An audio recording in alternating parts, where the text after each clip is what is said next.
नमस्कार माता भगिनींनो. तर माझी लाडकी बहीण या योजनेअंतर्गत सर्वात मोठी आनंदाची बातमी तुमच्यासाठी आलेली आहे. तर काल बऱ्याचशा बातम्यांमधून तुम्ही ऐकलं असेल, की तुम्हाला आता फरवरी आणि मार्चचे जे हप्ते आहे, हे एकत्रित मिळणार आहे. म्हणजे तुम्हाला ₹3000 या ठिकाणी एकत्रित पाठवले जाणार आहे. ते कशा प्रकारचे मिळणार आहे, याबाबतची संपूर्ण माहिती आपण या व्हिडिओमध्ये पाहणार आहोत. तर यासाठी तुम्ही हा व्हिडिओ शेवटपर्यंत पाहायचा. तर चॅनलवर नवीन असाल चॅनलला सबस्क्राईब करा.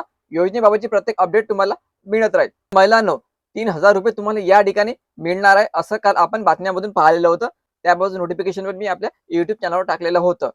तर पहिला लक्षात ठेवा, गुढीपाडव्यापर्यंत ₹1500 पाठवण्यात आले नाही, तर तुम्हाला 100% या ठिकाणी ₹3000 पाठवण्यात जाणार आहे. पण हे तुम्हाला केव्हापर्यंत मिळणार आहे?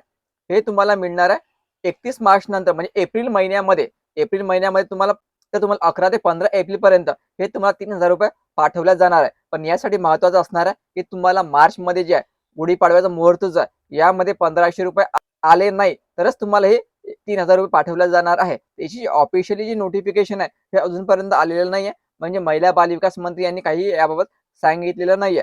जर तुम्हाला गुढीपाडव्यापर्यंत जर ₹1500 आले नाही, तर तुम्हाला एकत्रित ₹3000 मिळणार आहे. ते पण 11 एप्रिल ते 15 एप्रिलच्या दरम्यान. तर यामध्ये ज्या महिलांची ई-के-वाय-सी चुकलेली होती, त्यांची मुदत जी आहे, ती 31 मार्च आहे. म्हणजे 31 मार्चपर्यंत त्यांना आपली ई-के-वाय-सी या ठिकाणी पूर्ण करायची आहे.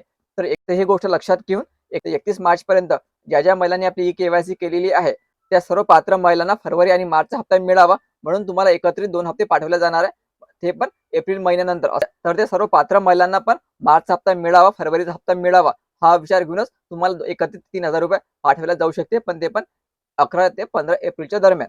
तर यामध्ये सर्वात महत्त्वाचं असणार आहे, की तुम्हाला गुढीपाडव्याच्या मुहूर्ताला जर 1500 आले नाही, तरच तुम्हाला ते ₹3000 एकत्रच मिळणार आहे. जर तुम्हाला 1500 आले, तर तुम्हाला जो मार्चचा हप्ता आहे, तो तुम्हाला मग नंतर एप्रिलमध्ये उशिरा मिळू शकतो. तर ज्या महिन्याने आपली ई-के-वाय-सी केलेली नसेल, लवकरात लवकर आपली ई-के-वाय-सी करून घ्यायची. नाहीतर तुम्हाला मार्च आणि फरवरीचा हप्ता पण मिळणार नाहीये. म्हणून लवकरात लवकर आपली ई-के-वाय-सी करून घ्या. आता जर तुम्ही ई-के-वाय-सी केली नाही, तर तुम्हाला पुन्हा संधी मिळणार नाही. एवढं लक्षात ठेवायचं. 31 मार्चपर्यंत तुम्ही आपली ई-के-वाय-सी दुरुस्त केली नाही, तुम्हाला पुन्हा संधी या ठिकाणी मिळणार नाहीये. ठीक आहे महिलांनो, व्हिडिओ खूप महत्त्वाचा आहे. जास्तीत जास्त शेअर करा आणि पुढील अपडेटसाठी चॅनलला आता सबस्क्राईब करून ठेवा. धन्यवाद.